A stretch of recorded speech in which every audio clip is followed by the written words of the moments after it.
Bismillahirrahmanirrahim. Assalamualaikum warahmatullahi wabarakatuh.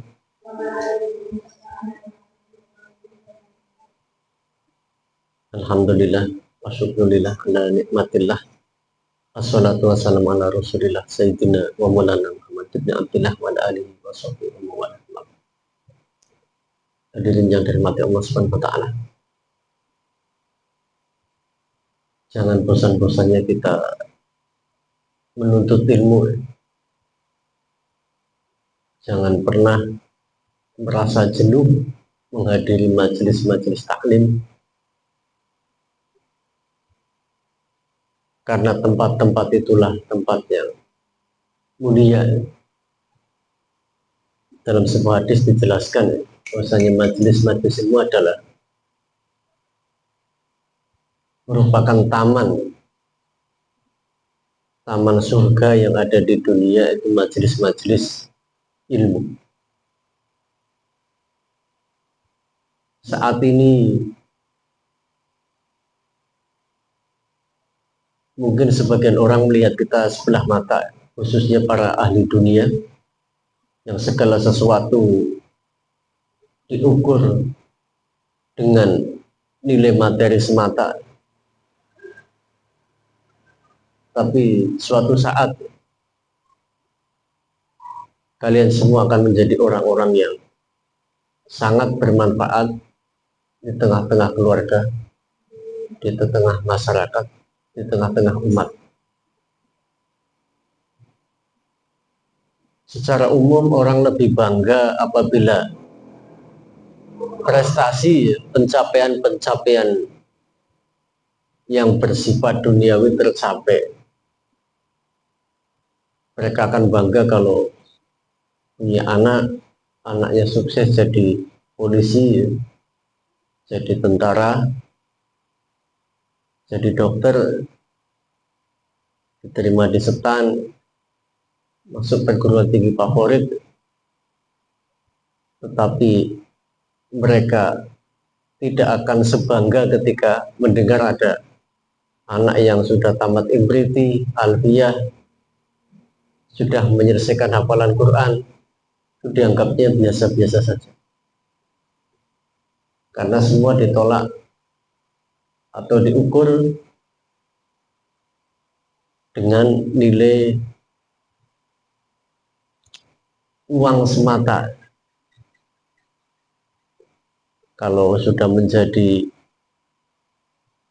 profesi seperti ini akan menghasilkan uang yang banyak. Uang yang banyak nanti orang akan bahagia. Semuanya serba uang diukurnya.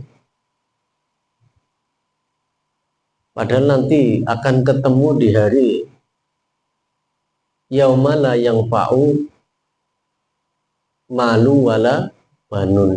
Ada suatu hari nanti harta dan anak-anak tidak akan membawa manfaat bagi seseorang itu. Apabila punya anak 3, satu jadi jenderal, yang 2 konglomerat, yang 3 miskin tapi rajin mengaji jadi anak soleh, nanti yang paling bermanfaat anak yang mengaji. Dengan mengaji ia akan tahu ilmu agama. Tahu ilmu agama, ia akan mengamalkan ilmu-ilmunya. Dengan ilmu itu ia akan selamat di dunia dan selamat di akhirat. Karena ilmu adalah cahaya. Al-ilmu nurun, ilmu itu cahaya. Ibarat kita berjalan di tengah malam seperti ini, gelap gulita. Kalau kita bawa senter, bawa baterai, ada lampu di pinggir jalan, kita bisa jalan dengan nyaman.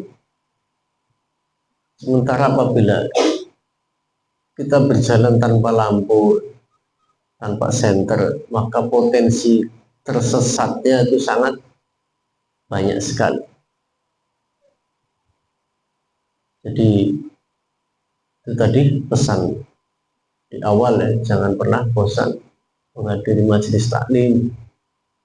Selepas keluar dari pesantren apabila kalian mampu menjadi seorang guru, pengajar, belah kitab, sampaikan. Tapi kalau belum mampu, tetap ada di majelis taklim dimanapun berada. Dan majelis taklim ada tempatnya, para malaikat berkumpul. Majelis taklim, majelis zikir, itu malaikat mencari tempat-tempat seperti itu. Dan kalau bukan para alim ulama yang menyampaikan ilmunya dan kita menyerap ilmunya, maka kehidupan ini akan kacau balau, tidak tertib, semrawut, dan akan rusak. Di sini dijelaskan ya. Wa qala al-Hasan rahimahullah, laulal ulama la soro an-nasu mislul bahaim. Jadi kalau tidak ada ulama, tidak karena ulama, la soro an-nasu mislul bahaim, manusia akan menjadi seperti binatang. Itu kalau tidak ada ulama yang mengamalkan, mengajarkan ilmunya kepada orang lain. Jadi kita bisa tahu ilmu, tahu agama dari para ulama, karena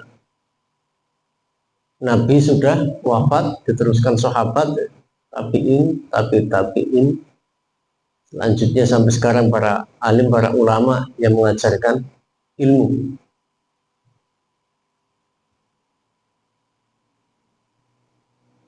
Misalkan ya, manusia itu seperti binatang, kita tahu binatang itu punya sifat-sifat yang tercela. Apa sifat-sifat yang tercela? Di antaranya binatang ini tidak peduli, tidak tahu yang namanya halal atau haram. Jadi apa saja dimakannya, entah itu makanan baik atau tidak. Dan binatang ini makanannya secara umum ya kotor-kotor, campur dengan tanah, debu, kotoran yang lainnya dimakan. Dan cara mendapatkan makanannya pun ia tidak peduli itu benar atau tidak, hak atau batil. Yang penting bisa mendapatkan makanan. Makanan orang lain diambilnya. Yang penting perutnya kenyang. Itu binatang. Kemudian binatang sifat yang tercela yang lainnya, dia akan kejam ya, dengan siapapun, akan menyerang siapapun yang dianggap akan mengganggunya, dianggap akan menjadi saingannya, maka tidak peduli, semuanya harus diserang. Ini sifat atau karakter binatang. Kemudian juga binatang tidak tahu halal haram seperti yang dijelaskan tadi. Kalau manusia, kita secara agama sudah dijelaskan, laki-laki perempuan apabila sudah ada kecocokan, keseriusan, maka jalan utamanya adalah menikah. Syariatnya harus menikah untuk dihalalkan. Beda dengan hewan ya. Mereka tidak peduli. Pokoknya ketemu ya, senang bodoh senang, jadilah hubungan, tidak peduli halal haram. Dan manusia seperti itu, kalau tidak ada hukum agama yang disampaikan, yang diketahuinya, maka akan terjadi seperti hewan. Itu yang dikatakan Hasan dalam kitab Ihya.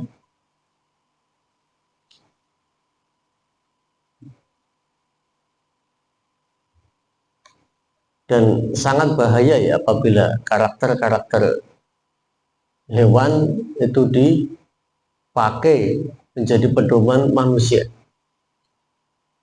Nanti yang berlaku di dunia ini bisa hukum rimba, yang kuat menindas yang lemah, yang kuat yang akan berkuasa, yang lemah akan tergilas. Jadi akan kondisinya sangat rusak dunia ini. Selanjutnya di sini dijelaskan ya. Wa qala Yahya bin Mu'adz,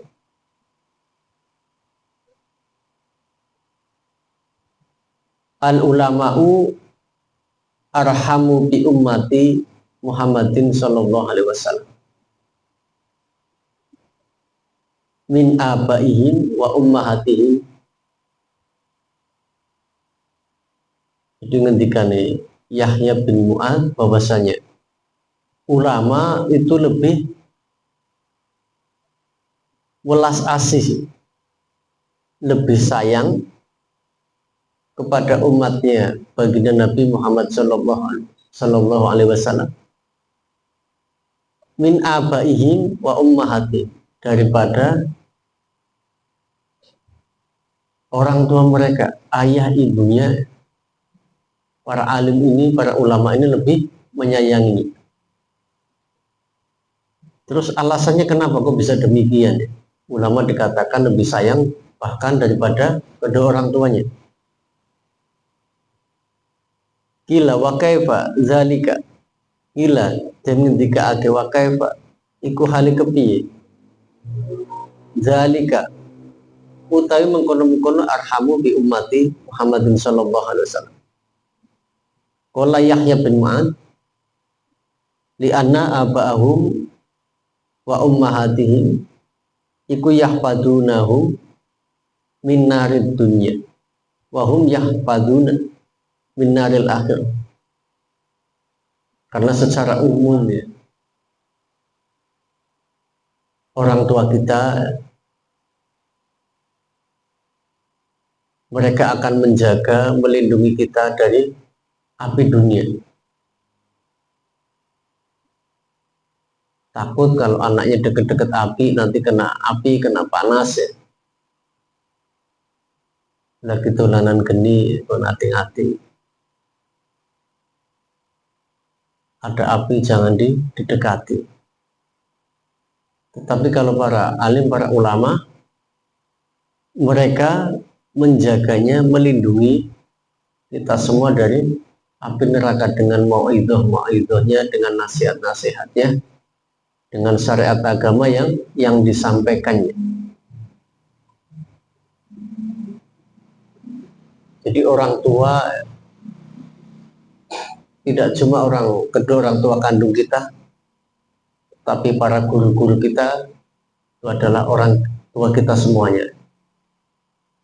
Mereka membekali kita ilmu pengetahuan. Dengan ilmu itu kita bisa membedakan antara yang hak dan yang batin. Bisa tahu, bisa jelas mana yang baik, mana yang jelek, dan kita bisa memilihnya. Itu saja yang dapat kami sampaikan pada pertemuan malam hari ini. Mudah-mudahan bisa membawa manfaat untuk kita semuanya. Hadanallahu wa iyyakum ajmain. Assalamualaikum warahmatullahi wabarakatuh.